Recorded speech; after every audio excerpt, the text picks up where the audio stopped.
السلام علیکم لسنرز، آج میں آپ کے لیے لے آئی ہوں روح یارم کا بالکل نیو ایپیسوڈ۔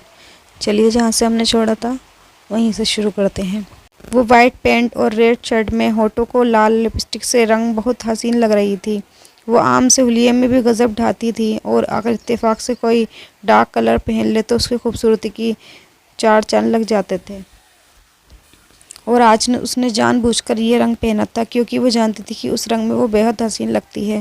خیر آنے والی لڑکی کو بتانا بھی تو تھا کہ یہاں اس سے زیادہ خوبصورت لڑکی اور کوئی نہیں اور ڈیول صرف اسی کا ہے۔ اس لیے آنے والی لڑکی ان کے ساتھ کام کرنے والے ہر لڑکے کے ساتھ فلرٹ کر سکتی ہے لیکن ڈیول کے ساتھ نہیں، کیونکہ اس کا حق صرف اور صرف لیلا رکھتی ہے۔ گاڑی اپنے مقام پر رکی اور خضر تیزی سے گاڑی سے باہر نکل آیا۔ جبکہ وہ حیران پریشانی سے اس کے پیچھے آئی تو نظر سامنے خوبصورت نازک سی لڑکی لیلا پر پڑی۔ اسے کچھ اطمینان ہوا، یہاں تو لڑکیاں بھی ہیں۔ وہ لیلا کے سامنے آ کر ذرا سا مسکرائی مگر لیلا کا ایسا کچھ بھی کرنے کا کوئی ارادہ نہ تھا۔ ڈیول واپس آ گیا۔ اس نے پوچھا، ہاں ابھی کچھ دیر پہلے آیا ہے، میں گئی تھی اس کے پاس، کہنے لگا ڈسٹرب مت کرو، وہ ریسٹ کرنا چاہتا ہے اس لیے میں باہر آ گئی۔ ٹھیک ہے، میں اس سے مل کر آتا ہوں، تم میرے ساتھ آؤ، اس نے روح کی طرف اشارہ کیا۔ اس نے کہا ہے کہ اسے کوئی بھی ڈسٹرب نہ کرے، لیلا نے اپنی بات پر زور دیتے ہوئے کہا۔ ایک سلگتی نظر پاس کھڑی روح پر ڈالی جو کہ آسمانی رنگ کے برقعے اور ہم رنگ اسکارف میں مکمل قید تھی، سوائے چہرے کے اس کے جسم کا کوئی بھی حصہ بے لباس نہ تھا۔ خیر لیلا کے لیے یہ کوئی نئی بات نہ تھی، دبئی میں زیادہ تر عورتیں ایسے ہی برقعے میں پائی جاتی ہیں۔ اس نے مجھ سے کہا تھا کہ میں جیسے ہی آؤں اس سے مل لوں اور تمہیں مجھے میرا کام سکھانے کی ضرورت نہیں ہے کیونکہ یہاں پہ صرف تم ہی اسے ڈسٹرب کرتی ہو، باقی ہم سب تو اپنے کام سے کام رکھتے ہیں۔ اب خضر کو کسی نہ کسی پہ تو غصہ نکالنا ہی تھا، تو لیلا ہی صحیح، جبکہ اسے نئی لڑکی کے سامنے اتنی بے عزتی کے بعد لیلا بالکل اپنے شرٹ کے کلر کی طرح ہو چکی تھی۔ آؤ خضر، ایک کام کہا تھا تم سے، وہ بھی ڈھنگ سے نہیں ہوا، خضر کو اپنے کمرے میں آتے دیکھ کر ڈیول نے کہا۔ کیا مطلب؟ میں کچھ سمجھا نہیں۔ خضر کو اس نے صرف اور صرف معصومہ کو ایئرپورٹ سے لانے کا کام دیا تھا تو اس نے بالکل ٹھیک طریقے سے کیا۔ اب کون سا کام کی بات کر رہا تھا وہ خضر کچھ نہیں سمجھ پایا۔ میں نے اکرم کو بھیجا ہے معصومہ کو ایئرپورٹ سے لانے کے لیے، تم جس لڑکی کو لے آئے ہو وہ کوئی اور ہے۔ ابھی وہ خضر کی طبیعت صاف کرنے ہی والا تھا کہ آہستہ آہستہ قدم اٹھاتی پورے ہال کا جائزہ لیتی وہ کمرے میں داخل ہوئی۔ کیا مطلب یہ وہ لڑکی نہیں ہے؟ خضر نے آہستہ آواز میں کہا۔ اس کے پاس وہ فائل ہی یہ کہہ رہی تھی کہ وہ تمہیں دے دے گی۔ روح خضر کے قریب آ کر کھڑی ہوئی تو وہ کہنے لگا، جبکہ روح کا سارا دھیان سامنے کھڑے آدمی پر تھا۔ کہتے ہیں نکاح کے دو بول میں بہت طاقت ہوتی ہے، لیکن گھر سے لے کر یہاں تک اس نے اپنے شوہر کے بارے میں کچھ محسوس نہ کیا۔ وہ تو اسے سوچنا بھی نہیں چاہتی تھی، لیکن اب تو اس کے چہرے سے نظریں ہٹانا بھی ناممکن لگ رہا تھا۔ وہ شہزادہ نہیں بلکہ شہزادوں کو مات دینے والوں میں سے تھا۔ بالکل ٹھیک کہتی تھی فاطمہ بھی، اس کی زندگی میں کوئی شہزادہ ہی آئے گا۔ آج اسے یقین آ چکا تھا کہ اس کی قسمت اتنی بری نہیں ہے جتنی کہ سب کہتے ہیں۔ اسے تو خوش ہونا چاہیے تھا کہ نہ جانے لیکن کیوں اس کی آنکھوں سے آنسو بہنے لگے۔ وہ اس کے سامنے کھڑا اس سے نہ جانے کیا بات کر رہا تھا، لیکن روح تو بس اس کے گال پر نمایاں ہونے والا وہ ڈمپل دیکھتی جو بولتے ہوئے اس کے گال پر روشن ستارے کی طرح چمکتا، اور پھر جب وہ خاموش ہوتا تو تب وہ ستارہ بھی خاموش ہو جاتا۔ دیکھو، تمہیں یہاں نہیں آنا تھا تو غلطی سے یہاں آ گئی ہو، تمہیں اپنے گھر جانا چاہیے تھا، لیکن فکر کرنے کی ضرورت نہیں ہے، خضر تمہیں چھوڑ آئے گا۔ وہ اس کے قریب آ کر کھڑا آہستہ سے اسے بتانے لگا، لیکن پھر اس نے نوٹ کیا کہ یہ لڑکی تو اس کی باتوں پر بالکل دھیان نہیں دے رہی ہے۔ تم سن رہی ہو نا میں کیا کہہ رہا ہوں؟ اس بار ذرا اونچی آواز میں بولا۔ روح جیسے خیالوں کی دنیا سے باہر نکلی۔ یہ کاغذات، روح کو کچھ سمجھ نہ آیا تو فوراً اپنے ہاتھ میں رکھے نکاح نامہ کے پیپر سے اسے دکھانے لگی۔ یہ کیا ہے؟ وہ ذرا سا الجھا لیکن اس کے ہاتھ سے پیپرز لے لیے۔ یہ ایک نکاح نامہ تھا، یقین سامنے کھڑی اس لڑکی کا تھا، روح نور۔ اس نے اس کا نام لے کر اس کی طرف دیکھا۔ جی، مجھے تو سمجھ میں نہیں آ رہا تھا کہ میں آپ کے پاس پہنچوں گی بھی کہ نہیں، بہت ڈر لگ رہا تھا۔ آپ کو پتہ ہے جہاز کتنا بڑا تھا، وہ اپنے دونوں ہاتھوں کو کھول کر اسے بتا رہی تھی، جبکہ اس کا سارا جسم لرز رہا تھا۔ میں تو پہلے کبھی بیٹھی بھی نہیں، ابھی بھی آپ ہاتھ کانپ رہے ہیں۔ وہ ذرا سا مسکرا کر بولی۔ وہ کیا بول رہی تھی وہ خود بھی نہیں سمجھ پا رہی تھی۔ سامنے کھڑا آدمی اس کا شوہر تھا، اس کے بارے میں سب کچھ جانتا تھا، تو کیا وہ یہ نہیں جانتا ہوگا کہ وہ پہلی دفعہ سفر کرنے پر گھبرائی ہوئی ہے؟ لیکن پھر بھی روح کا دل چاہا کہ آج اس کے سامنے کھل کر سب کچھ بتا دیں۔ اس نے کتنی تکلیفیں سہی ہیں، بات بات پر گالی، بات بات پر مار پیٹ، پچھلے 19 سال سے وہ کتنی اذیت سہے رہی ہے۔ یہی تو تھا اس کا ہمدرد، یہی تو تھا اس کا اپنا، اسی کے سامنے تو کھلنا تھا اسے ہی تو اپنے دل کا حال بتانا تھا۔ وہی تو تھا اس کا صاحبان، اس کا شوہر، اس کا سب کچھ۔ اب ڈر نہیں لگ رہا؟ آپ مل گئے نا؟ اس کی آنکھوں سے آنسو گرنے لگے، لیکن پھر بھی اس کو دیکھ کر وہ مسکرائی۔ او محترمہ، کیا بول رہی ہو تم؟ خضر، جو نہ جانے کب سے اس کی باتوں سے تنگ آیا ہوا تھا، اب مزید اس سے غلط فہمی کو ہوا نہیں دے سکتا تھا۔ خضر تم بیٹھو۔ اس نے خضر کو روک کر روح کو بیٹھنے کا اشارہ کیا۔ وہ آنکھوں سے آنسو صاف کرتی مسکراتی ہوئی بیٹھی۔ تم نے کچھ کھایا؟ اس نے آرام سے روح کو مخاطب کرتے ہوئے پوچھا۔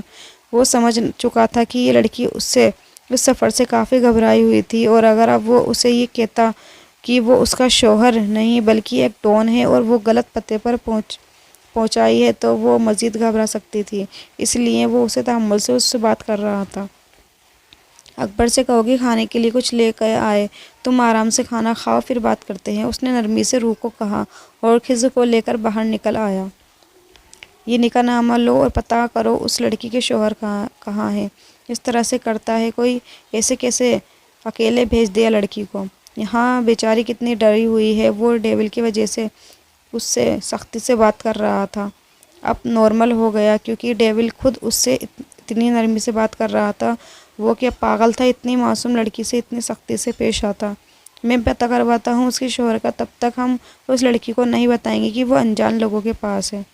اور لیلا سے بھی کہو نارمل انسانوں کی طرح اس کی قریب رہے، ضروری نہیں کہ جیسا ہم سوچ رہے ہیں وہ ایسی ہی ہو۔ اس بار ڈیول کے لہجے میں کچھ اور تھا۔ مطلب میں کچھ سمجھا نہیں۔ خضر کو یہ بات کہتے ہوئے ہمیشہ ہی شرمندگی ہوئی تھی، لیکن وہ بھی کیا کرتا، ڈیول ہمیشہ آدھی بات چھوڑ دیتا تھا۔ ضروری نہیں کہ معصوم چہروں کے پیچھے لوگ بھی معصوم ہیں، یہ ہمارے کسی دشمن کی چال بھی ہو سکتی ہے۔ لیلا سے کہنا اکرم آ جائے تو فائل لے کر جیل چلی جائے۔ اس نے خضر کا کندھا تھپتھپایا اور باہر نکل گیا۔ ایک ہی دن میں زندگی کتنی حسین لگنے لگی تھی۔ اس کا شوہر نہ صرف دیکھنے میں اچھا تھا بلکہ بات بھی کتنی محبت سے کرتا تھا۔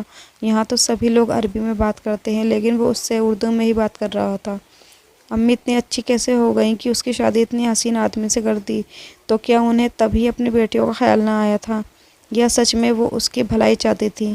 وہ اپنی سوچوں میں الجھی پورا حال دیکھ چکی تھی۔ اسے تو گھر ہی لگ رہا تھا، لیکن کھانا رکھ کے جانے والے آدمی نے اسے بتایا تھا کہ یہ گھر نہیں ہے بلکہ کام کی جگہ ہے۔ کمرے میں آرام کرنے کے لیے بھی کوئی چیز نہ تھی سوائے کرسی کے۔ وہ اسے جس کمرے میں چھوڑ کر گیا تھا وہیں بیٹھی گئی۔ آگے پیچھے نہ جانے کا تو سوال ہی پیدا نہیں ہوتا تھا۔ اگر وہ اپنے شوہر کی مرضی کے خلاف کوئی کام کرتی اور وہ اس سے روٹھ جاتا تو؟ ابھی تو وہ ٹھیک سے جانتی بھی نہیں تو کیسے مناتی وہ اسے؟ اس نے کہا تھا کہ کھانا کھا کر یہیں آرام کرو، واپس آ کے باتیں کریں گے۔ میں کیا بات کروں گی ان سے؟ وہ شرماتی گھبراتی بیٹھ کے سوچتی رہی، کیا پہلے بھی بے وقوفوں کی طرح بولنا شروع ہو گئی؟ اب انہیں نہیں بولوں گی، ایسے سوچ سمجھ کر بات کروں گی، وہ یہ نہ سمجھے کہ میں پاگل ہوں۔ میں آپ کی کچھ مدد کر دوں؟ اس نے یہاں ایک چیز جو بہت زیادہ نوٹ کی تھی، وہ یہ تھی کہ آدمی ہال صاف کرنے کی چیزیں لے کر کھڑا تھا اور ہر 5-10 منٹ کے بعد صفائی کرنا شروع کر دیتا، جبکہ روح کو تو ہال بہت صاف ستھرا لگ رہا تھا۔ شاید اسی آدمی کی محنت کا کمال تھا۔ نو میم، ہم کر لیں گے، آپ آرام کریں۔ آدمی کا لہجہ عربی، لیکن بات وہ اردو میں کر رہا تھا۔ یہاں یہ سب لوگ اردو میں بات کرتے ہیں؟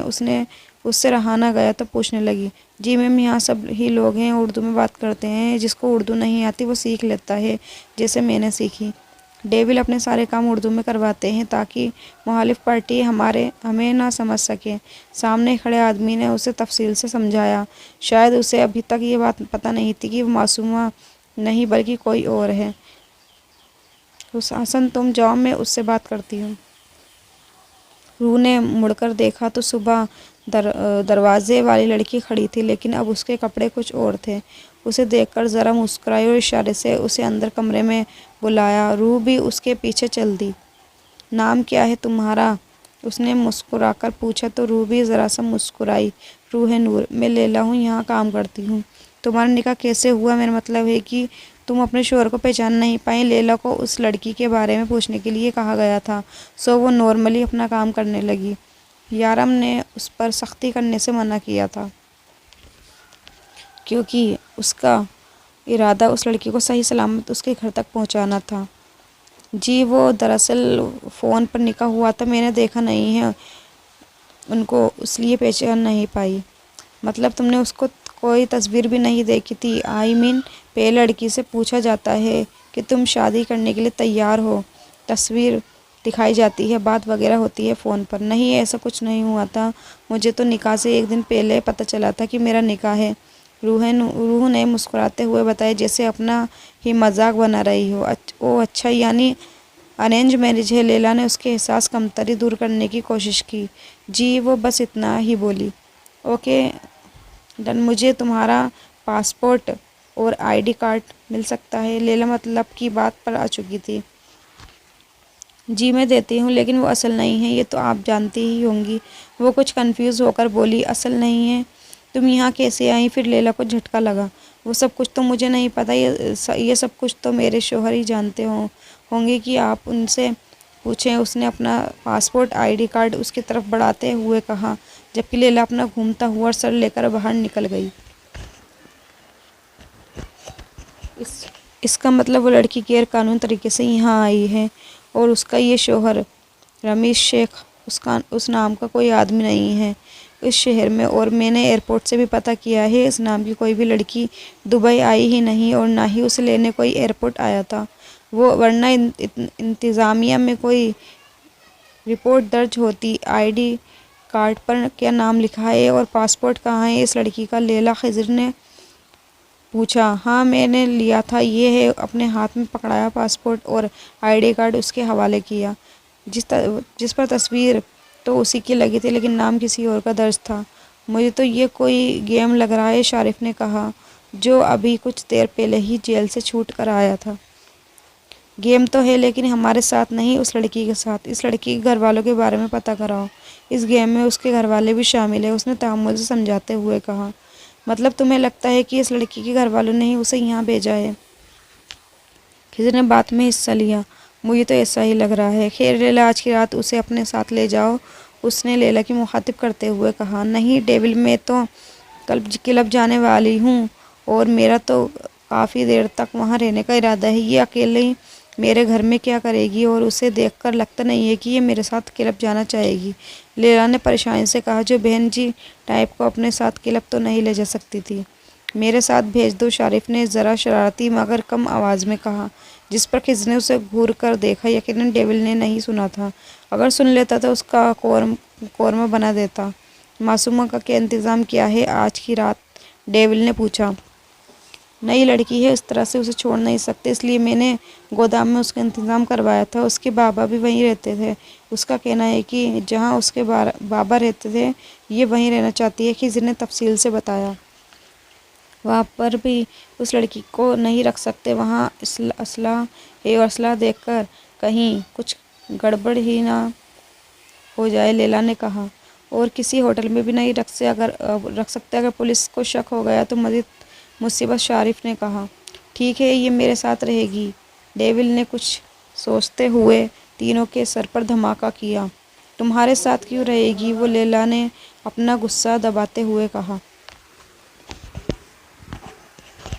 لیلا، میں تمہارے آگے جواب دے نہیں ہوں، اور یہ بات آخری بار بتا رہا ہوں۔ اسے لگتا ہے کہ میں اس کا شوہر ہوں، اگر میرے ہوتے ہوئے بھی وہ کہیں بھی اور گئی تو مزید مسئلہ بن جائے گا۔ میں گنہگار بندہ ہوں، اس لڑکی کے ساتھ کچھ بھی برا نہیں ہونے دے سکتا، اور اس کی مدد نہ کر کے مزید گنہگار نہیں ہو سکتا۔ اسے صحیح سلامت اس کے گھر پہنچاؤں گا، تب تک اس لڑکی کو پتہ نہیں چلنا چاہیے کہ ہم کیا کرتے ہیں اور کون ہیں۔ نارمل انسانوں کی طرح اس کے ساتھ رہو، خاص کر کے تم، اس نے لیلا کو گھورتے ہوئے کہا۔ لیکن وہ تمہیں اپنا ہسبینڈ سمجھتی ہے۔ ڈیول اس نے ہسبینڈ پر زور دیتے ہوئے کہا۔ ہاں، لیکن میں اسے اپنی بیوی نہیں سمجھوں گا۔ میری نظر میں وہ کسی اور کی بیوی ہے اور ہم تب تک اس کی غلط فہمی ہم دور نہیں کر سکتے جب تک یہاں سے چلی نہیں جاتی۔ اگر کسی کو پتہ چل گیا کہ یہاں کوئی انجان لڑکی ہمارے ساتھ ہے، سب سے پہلے انسپکٹر سارم الرٹ ہوگا۔ وہ تو پہلے ہی ہمارے پیچھے پڑا ہے، صرف ایک موقع کی تلاش میں ہے، وہ صرف ایک۔ وہ بھی تم میں سے کسی کی نہیں بلکہ میری ایک غلطی پر نظر رکھے ہوئے ہے اور میں اسے موقع نہیں دے سکتا۔ اور اگر لڑکی کو پتہ چل گیا کہ ہم کون ہیں تو سب سے پہلے یہ پولیس میں جائے گی۔ مجھے سمجھ میں نہیں آتا انسپکٹر سارم تمہارے پیچھے کیوں پڑا ہے؟ ہم سب بھی تو ہیں۔ میں کتنی بار اس کے دھیان تمہارے اوپر سے ہٹا کر اپنی طرف دلانے کی کوشش کی، لیکن پھر سے وہ تمہارے خلاف ثبوت کیوں ڈھونڈنے لگتا ہے؟ انسپکٹر سارم ہمیں کیوں نہیں کچھ کہتا؟ کیونکہ اگر درخت سے سارے پتے اتار کر پھینک بھی دیے جائے تو بھی درخت نئے پتے اگا لیتا ہے، لیکن اگر کسی درخت کو زمین سے اکھاڑ کر پھینک دیا جائے تو وہ بنجر ہو جائے گا اور اس کے سب پتے سوکھ جائیں گے۔ انسپکٹر سارم کی نظر درخت پہ ہے تو پتوں پر نہیں۔